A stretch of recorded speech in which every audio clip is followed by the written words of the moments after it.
Welcome once again to Cinemaholics Major Motion Podcast, where we talk about the biggest and the best films coming to theaters and streaming online from the San Francisco Bay Area. I am John Negroni, film editor for In Between Drafts, and well, I know listeners, you're expecting me to say Pittsburgh, Pennsylvania, Will Ashton, Collider, all that stuff.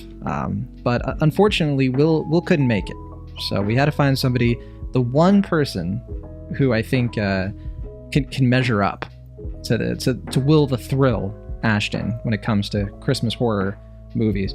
And long time Cinemaholics guest, had him on since season 1 of the show.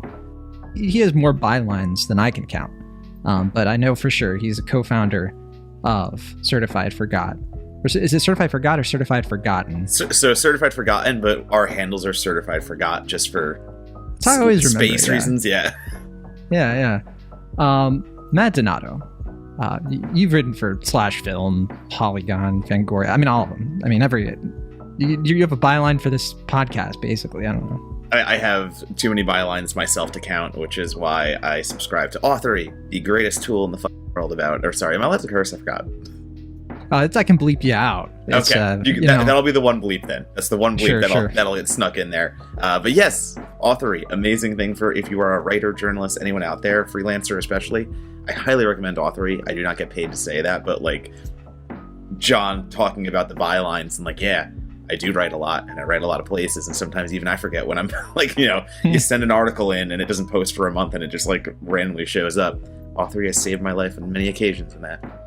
Well, do you use like the Google alert thing? Because I had to turn it off at a certain point because it was just it wasn't very helpful. So I never did. Like I found the Google alert to kind of just be like, it would just pull random things up all the time, and I felt like it was a little overwhelming. Where Authory is this wonderful I was tool too that famous does it for for you. it. Yeah, like I'm just writing so much, like I don't want to keep getting notified. No, no. I mean, it's more like I'm always in the news, always making waves. Listen, Matt Donato's out there. He's out there in the public. We love having you on because I know we've had you on for different kinds of movies, and we've had you for bonus shows, and one of the things I like about you is because I know when I'm reading a Donato review. There's some folks I love them, but I read their stuff and I'm like, okay, this is a review of a movie. Here's the synopsis. Here's what you think. But when I read a Donato review, I feel like I kind of have to like put my seatbelt on a little bit, get a little cozy, because I'm about to get punched in the face with some puns, some similes and whatnot. So, always fun to have you on. Yeah, I write how I would want to read someone else's writing, like if I'm not having fun with it, if I'm not like, there's plenty of critics with the collegiate backgrounds and are well-researched and all these things. And right, that is the grammar, adherence. Exactly, the vocabulary of like the entire dictionary in a single review. And like, that's just not me. And that's not a bad thing. It's just, I know my voice. I know how I like to write. I know how I like to entertain people. So it's like, why am I going to be anybody but me? I love it. Being true to yourself, kind of like how, sometimes Santa Claus has to be true to himself. And that's kind of what brings us into Violent Night. And this is a bit of an unusual sort of Christmas movie. If you aren't caught up on there's a whole collection of Against type Christmas movies that come out every year, but they don't usually get that much mainstream attention. I mean, did people show up for Anna versus the Apocalypse or whatever it was called? I mean, not really. Like it had a short theatrical run, and it did get a lot of attention on Hulu, though. Like they got a great, drop on Hulu, and it went to streaming. So that was when, I go to Fantastic Fest. I see it there premiering, and it's like, okay, everyone, watch out for this movie. But it's hard for the general public to be like, all right, well, you just saw this at a film festival. When am I going to get to see it? How am I going to get to? And like the answer I always have is like, I actually don't know. Like that is the problem where like, Orion, I think it was Orion, though, that did go through with Anna. I don't quote me on that, but like a decent... I thought it was Annapurna, but maybe I'm just taking the Anna and I'm messing that up. But in any case, yeah, so like it came and went to theaters. It was the whole thing of like, all right, well, it played a limited release. How are people in the middle of the country going to see it? But then Hulu, the streaming bump gave it its attention. So Anna was saved in a way by that. There you go. And I mean, Krampus, I think, was like the last time I remember more of like a Christmas. In that case, it was a Christmas horror movie. Violent Night is not a Christmas horror, but it's kind of like an action with some blood. But this movie or Krampus, it was that was like the first and last time in a while, because I felt like there was a bit of a dry spell before that in terms of like mainstream. Like this is in a lot of theaters. I saw Krampus at like an AMC. Like I feel like if Krampus came out this year, it would not be it wouldn't even be on like Netflix or something. It would probably be on like Crackle Plus.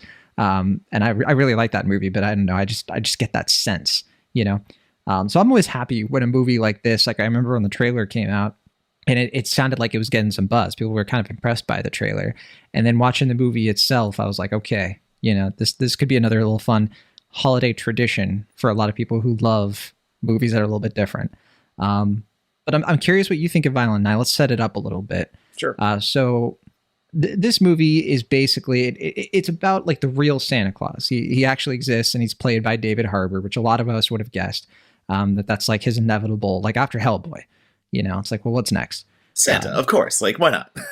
It's of a piece, right? He's like the real Santa, but he's kind of sick of it. He's over it. Being Santa has gotten kind of boring at this point. It's Christmas Eve. He's on a bender. You get the sense that he does this every year. He drinks a lot in order just to get through the night. It's the holidays. Very relatable Santa.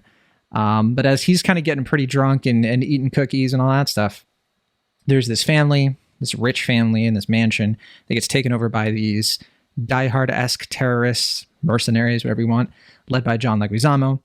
And Santa kind of shows up in the middle of it and kind of has to save the day, has to maybe tap into maybe the true meaning of Christmas a little bit, There's like some heartwarming sort of like, okay, yeah, Santa's got to kick some butt, he's got to kill some bad guys, but what's it all really for, And that's kind of where the movie comes in.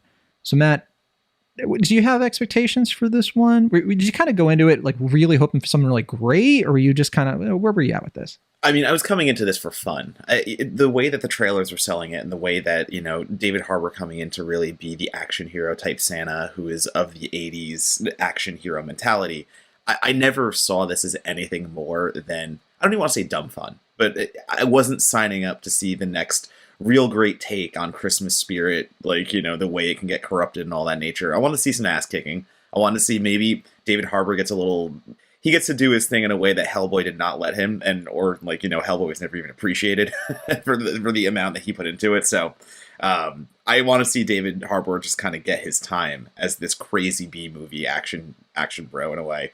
But my background, like talking about Christmas horror specifically, I wrote on Slash Film about 130 different Christmas horror movies I've seen so far, and like since then I keep adding to that list. So like I've seen over at this point 140, I think, Christmas horror movies, and the amount of them that are actually good is maybe like 30%. So the amount of terrible, that's higher than I thought, honestly. Yeah. Straight up, like literally, I would say 30% of those, and even then, like maybe I'm overselling it. You're right; it's possible I'm overselling that number. But anyway, to say though that like I have seen a lot of really bad Christmas genre content. I've seen how bad it can be. So that already put like Violent Night a step above, just because I'm getting an actual like blockbuster mainstream release in a way. Like I know it's not a massively multi-million-dollar budget by any means, but like, it's going mainstream, and that's the way more than a lot of Christmas horror. And to say what you were saying before with Krampus, like, what was the last Christmas horror movie before Krampus to even be in a theater? Like, I can't name any off the top of my head in a way. I'm definitely blanking. I was trying to think of one on the spot, and I was like, oh shoot, yeah. So it's more an international phenomenon. It's not really a U.S. thing. There's stuff like Rare Exports. There's stuff like Inside. Like, there are so many out there that got international treatment the way they deserve, but I don't know. I guess we're too, Americanized, where like we don't want to ruin the consumerist, like, glory that is Christmas here, and we don't want to make everyone feel bad about it. We all got to be happy, so we keep spending money.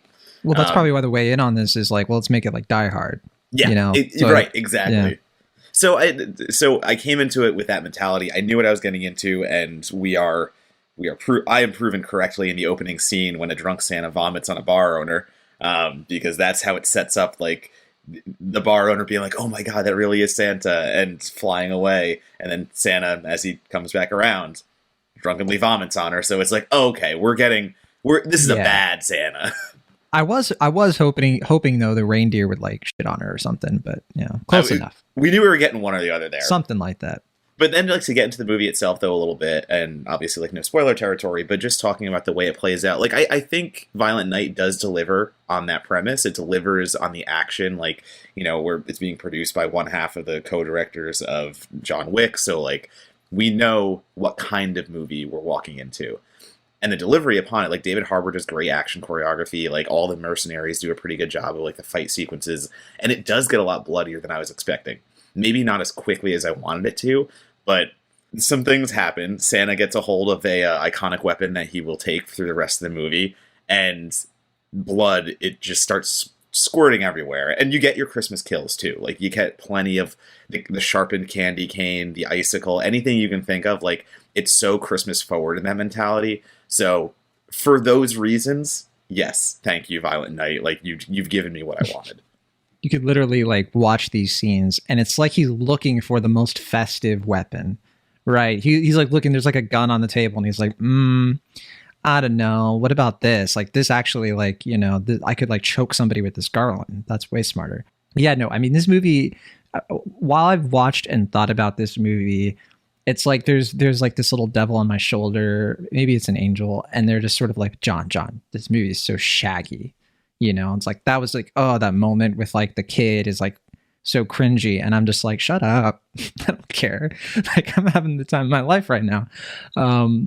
Yeah, it's definitely a weird one because like when it starts off, it's so small scale too, because like they're just like in a mansion. It's like not even that big of a mansion. Like it's not like the Jurassic Fallen Kingdom, whatever mansion even. So I was kind of like, okay, like is this probably isn't going to go as hard as I thought. But then, like, I don't know, they find some clever ways to like make it a little bit bigger. What about the message though? Because the message comes in, and it's a little bit more like Santa's having his, you know, existential crisis, maybe some marriage problems that don't get that explored, and then his backstory, which I don't want to give away because I think it's kind of fun to sort of like explain, like, okay, why is this Santa kind of different from the Coca-Cola version? But did the message work for you at all? Do you feel like, you know what? This Christmas, I'm going to be less of a Scrooge, Matt Donato? So, yes, and I was a little surprised that it did because I agree with what you were just saying there. I think it is a little more surface value in the sense that we're here for the entertainment. We're here to get just what is sold on the tin, and that's bloody, chaotic Christmas action. I don't feel like it does that well with the subplots. You just mentioning the marital problems between Mr. and Mrs. Claus is one of them, but then you do have some other family subplots that I don't really are explored that well. And while I do think the mercenaries are all good with the action choreography and the fight sequences do dazzle, I do think that some of the performances of the other mercenaries aren't as good. So, like, basically you were here for Harbour, and the movie knows that, so it puts all its, toys in that sack, to say, for keeping with the holiday metaphor. And the message that goes along with all of that is this pretty simple, familiar, like, Santa doesn't really want to do this anymore because we all suck. Like, his naughty list grows every year, the nice list goes down, kids just want electronic toys that are going to be outdated in half a year, when they create the next version, and it's just not fun anymore. Like, we're taking all of the worst messages from the consumerist elements of it, and like, what we spend and what we focus on, we've lost track of what Christmas is, and we've seen that 27 times over. Like, you could turn on the Hallmark Channel right now, and I'm sure there is a Christmas movie about the same exact thing. But does it endure?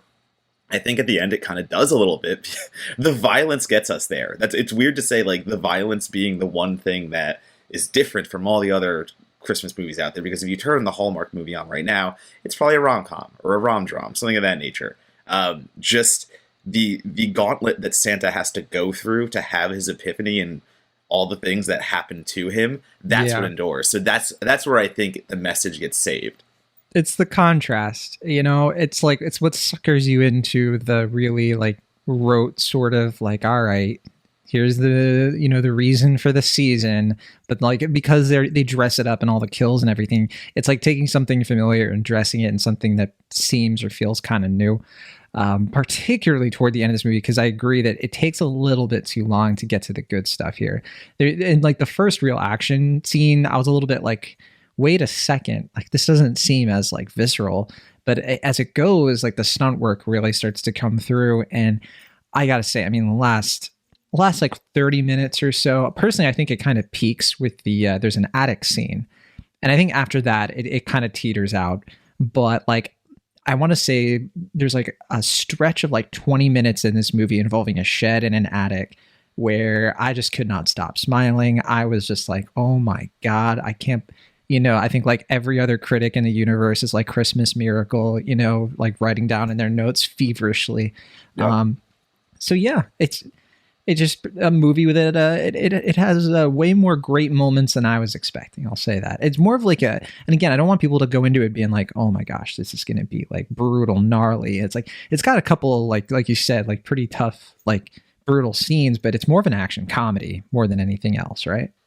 Yeah, it's playing off, again, the quote that is getting plastered on everything is like the first person who said Die Hard meets Home Alone. Like, that's what this is. Like, it's right on the package. That's how it's sold. And David Harbour is doing his John McClane-isms when, like, he kills somebody and then the dead body's right next to him with the star Christmas tree topper poked through his eye. And, like, it's just Santa laying next to a dead body, like, exasperated, but also just being like, such a hard day at the office, like shit like that. Like that is what Harbour's doing so well. And I think Harbour is also the reason to watch this movie every single scene. I love what Leguizamo does as Mr. Scrooge, the villain of the movie, who is commanding all these mercenaries. He is obviously a great counterpart, and there are other great performances among the family members, but David Harbour just owns this movie, and it looks like he is having the time of his life playing this Santa who is trying to rediscover the magic of the season through just completely brutal mutilations. And again, it doesn't get there until a little later on, I agree. Like, it's a slower start kind of action film, but maybe that was by design. Maybe they really wanted that, like, back half violence to really hit that hard, that it kind of let us maybe see those less bloodless kills and less kind of, like, intense action choreography until then. Yeah, because like I didn't know that this was Tommy Wirkola going in. I didn't watch the trailer. I did know that it was the producers of Nobody, so I knew like David Leitch was involved to some extent. And watching it though, I kept thinking to myself, because it seemed to me like the dad was really miscast, and I was like, something about this guy seems a little off, and I couldn't quite place it. And no disrespect to the guy, he's probably sweet and nice, but I just wasn't kind of feeling the performance for whatever reason compared to most of the people around him. And then when I saw it was Tommy Wirkola, I was like, oh yeah, well that was not Tommy Wirkola. But I thought maybe like the director was like starring, like maybe doing a Jim Cummings sort of thing, but that was not the case. I was very wrong. It was just a little weird. That's okay. Tommy Wirkola though, who he made that Nazi zombie movie, or I think the sequel. He made both of them. He made right? two of them. He made Dead Snow, Dead Snow, Red vs. Dead. He That's also right. did Hansel and Gretel, Witch Hunters. That's one most people probably have seen already, or at least are aware of. Yeah. Also, The Trip, which went to Netflix. I think Wirkola is a fantastic genre director. The Dead Snow 2, specifically, like Dead Snow is Tommy Wirkola, denier. Sorry, yes, that was Rogers having his 2 cents about Tommy Wirkola. But like specifically, Dead Snow is the hardcore, just regular horror zombie film. Where Dead Snow 2, you see a lot of like the Violent Night personality in Dead Snow 2, because he just goes crazy. He goes with comedy. He goes, we're just gonna have fun with this insane concept. So I think he was a really smart choice for this. And the brutality of that violence, definitely comes from his horror background.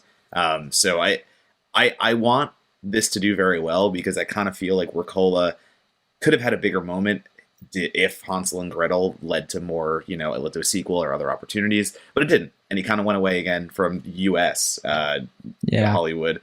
And that was a bummer to me, because I was like, no, the Dead Snow guy deserves so much stuff, because I love unabashedly both of those Dead Snow movies. We'll be taking a look at some of the reactions here in a second, and but I will say, box office wise, I checked it out, and it's made back its budget already, but it's a low budget. It's $20 million, which that's not super high for an action movie for sure, but certainly very respectable. And it's it's a movie that I don't think it needed all that much, in intensity and special effects. It's got a little bit, but it's more grounded. The stunt work, like I said before, it's actually pretty well done. It kind of gets the point across. And also there's a little bit of that charm to it, that sort of like VHS quality aspect to the sets and how minimal it is at times. But yeah, box office wise, it's already made $20.4 million. So, and that's only in a weekend. So I'm thinking this one's going to do pretty well for Wirkola. Hopefully that's going to lead to some more stuff for him coming soon here. But, Matt, it's been a while since you've been on the show. Mhm. Will and I started this thing. It's become an institution. It's America's favorite game show. It's called the Rotten Tomatoes game. Okay.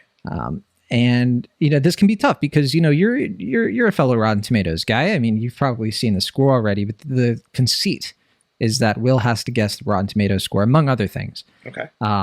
without looking. And sometimes he gets spoiled on it because we follow it with like discussing film, and then, I mean, they're just sort of like Rotten Tomatoes. They give you the updates, But sometimes it changes so much that he still gets it. He still gets it wrong. So, if you can indulge me, when was the last time you saw the Rotten Tomatoes score for this movie, if at all? I did not look. I can say honestly, I have not looked at the Rotten Tomatoes score. I have not seen it, so I'm coming in fresh. I am the perfect hands person over your for heart. this. I see it. Yep. I believe you unequivocally. So we're going to go for this. Okay. So here are your hints, right? We have 142 reviews counted. Mine's counted in there. I think yours is too. And what do you think? Because we'll do the critic score, we'll do the audience score, and I'll check to see if we have a cinema score too. And then a letterbox will finish it out. I do know the cinema score. That's the only thing I know because I was just writing about Violent Night and I looked that up. But that's all I know. I just know the cinema. I don't know. So I don't know the cinema score, so we may be able to turn the tables on me for that one. But for RT at this moment, yeah. What do you think? What's your best guess? What do you got? I think that this is crowd pleasing enough where there's not enough here for critics to really hate. It's just an action movie, and it is honest about that, and it doesn't try to do anything that I think might piss off critics. I don't know. I'm going to say this one's going to sit at I'm going to say this is sitting at a 65 to 70, somewhere in there. That's you're in the right zone. Okay. I'm liking this zone you're in. So, I will on that then to give you an actual number. I'm going to go 69. Nice. 59? 69. Oh, 69. Nice. I'm glad you committed to that. I did. Yeah, you're close. You're only a couple points off, which, I mean, you had out 0 to 100. You had a pretty good, you had a tough one there, but it's actually 71. It's bumped up a little bit. Funny enough, it was at 64 for a couple days. And I found that pretty upsetting and even disgusting to a certain degree. Because I was like, come on, this at least deserves to be on the 70s. I don't want it higher than the 70s. I don't want people to lose their heads here. No. But yeah, 71, decent number there. Not certified fresh, but I think I think it's happy that way. I think David Harbour was looking at that and being like, good. It's not Hellboy, so I think David Harbour's doing quite all right. Yeah, he could definitely hang his hat on this one. What about audience score? We have 500 plus verified ratings. This is always the hard one. I'm going to say this is higher. I'm going to give the audience score an 80% and see how close I am. It is higher. Okay. But yeah, you're off a little bit. The audience score is tough. It's actually 90%. And I think that makes sense to me because, like, come on, critics can watch this and be a little bit like, ho, hold back a little bit on your expectations. Yeah. But 90%, I think audiences are watching this and being like, yeah, that was pretty cool. That was pretty chill. So the cinema score. I don't. I'm going to give my guess. I'm between a B+ and an A- on this one. I'm going to go with my gut because I see this audience score here. I'm going to say A-. What do we got? Well, so when I looked as of today, the thing I said was it was a B+. So you were close, but the B+ was the official. I got a little bit too excited. Yeah. That 90% is pretty aggressive for me on the audience score because the movie does deliver what's packaged, but that 90% is kind of like, all right, guys, what are we doing here? All right, yeah, it steered me in a certain direction. We'll say that much. We'll finish this out with the letterbox rating. Now, we get the emails. We get the notifications. People are like, Matt Donato again. I want to be on Cinemaholics. I want to be on the show. I want to be on the podcast. What do I got to do? One of the reasons I reached out to Matt was because he's on letterboxd.com, our favorite website, America's favorite website. And I saw that you watched the movie and I was like, man, I want to talk to Matt about this movie. So Letterboxd, check it out. I mean, it's where the, I don't want to say cool kids, the uncool film kids are hanging.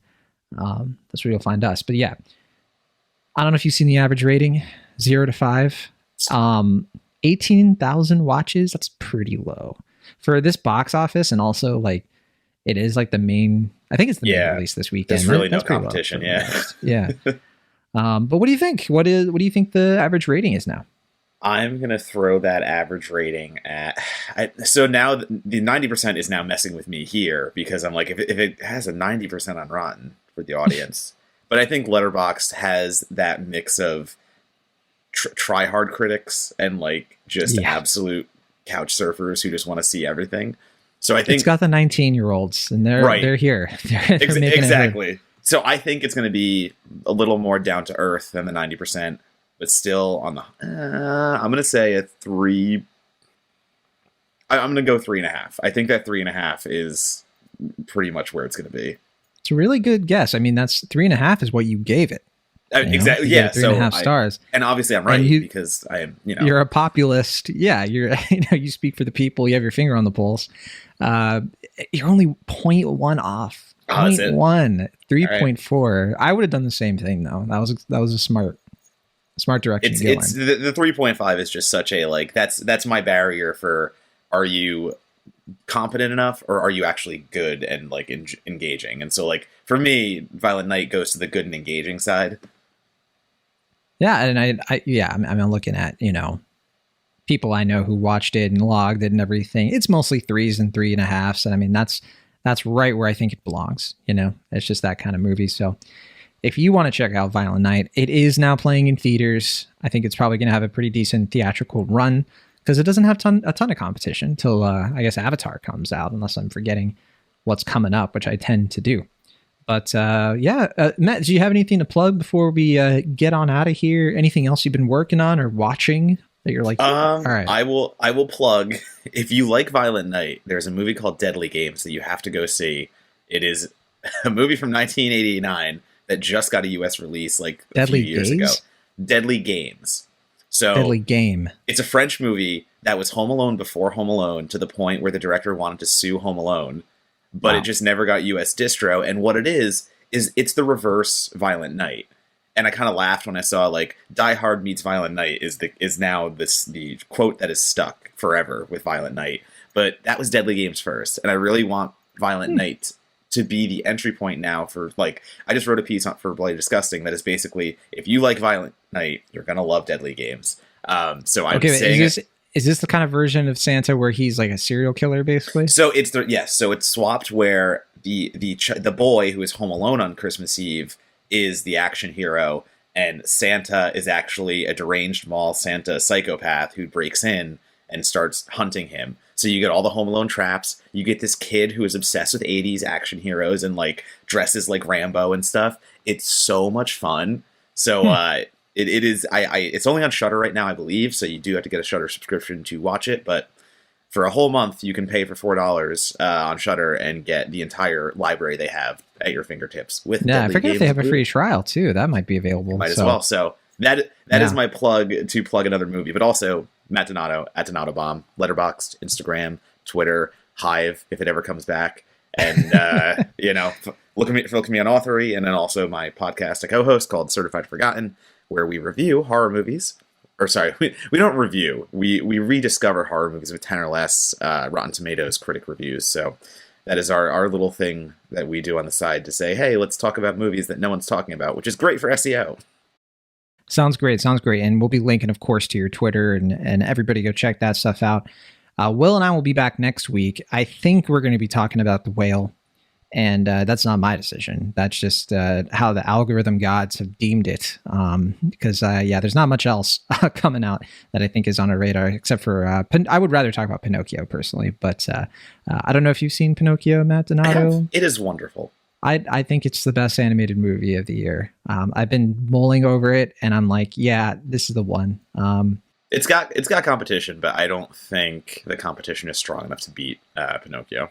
Agreed. But can't wait to have you back, Matt. Thanks again. And we'll see you all in the next one.